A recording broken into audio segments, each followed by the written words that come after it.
Hello viewers, welcome to Domestic News Update on Top College News. The headlines: CBN survey leads top business constraint. Court strikes out police suit against Farotimi. NLC declares protest over telecom tariff hike. NLC sets deadline for minimum wage implementation.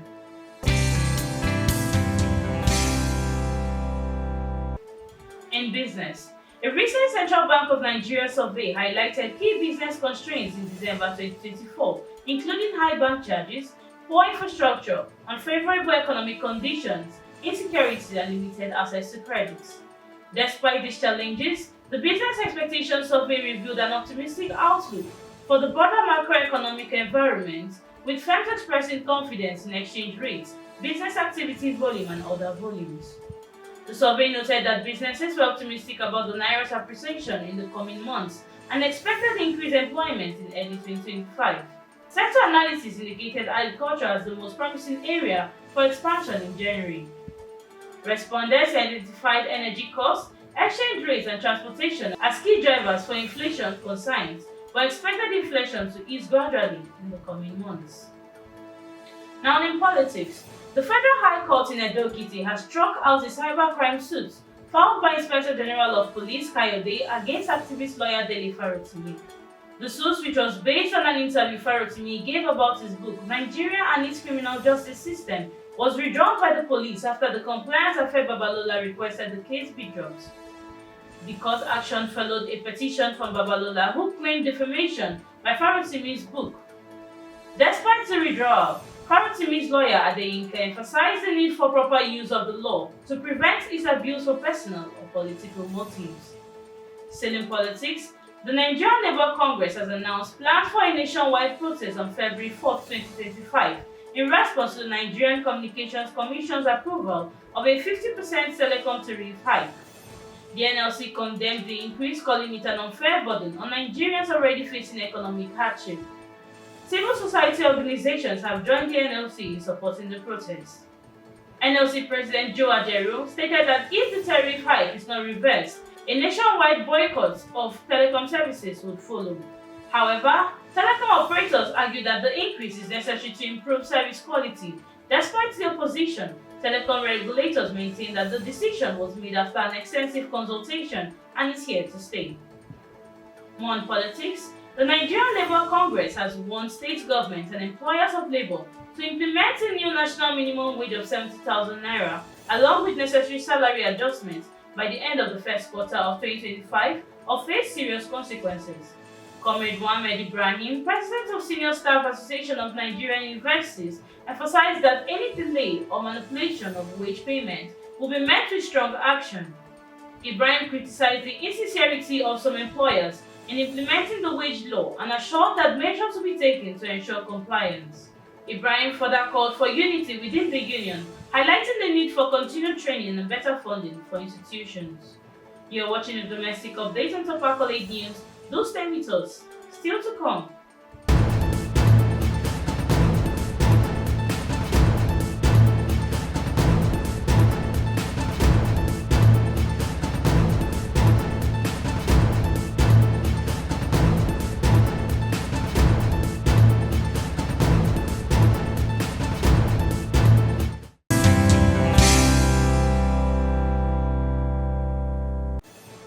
Thanks for staying with us.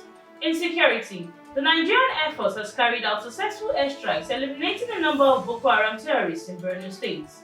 The airstrike, targeting high-profile insurgent leaders, were launched after intelligence reports revealed a mass gathering of terrorists in the area. The attack hit camps under the leadership of notorious Boko Haram commander Ali Nugolde, with multiple terrorists reported killed and others wounded. In related developments, Senator Sunday Marshall from Kaduna South has condemned the recent increase of terrorist attacks in his district, which has caused deaths, kidnappings, and immense suffering. Marshall called on security agencies to strengthen their efforts and appealed to the public to collaborate in providing information to assist in arresting the criminals.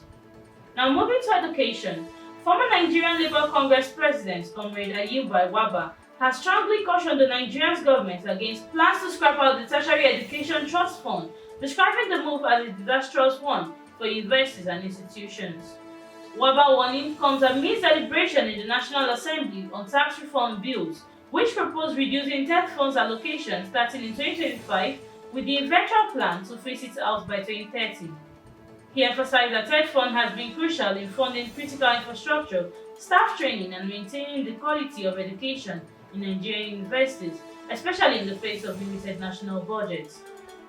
He further noted that state governors and trade unions have opposed the proposed scrapping of TETFUND, underscoring its importance in sustaining higher education.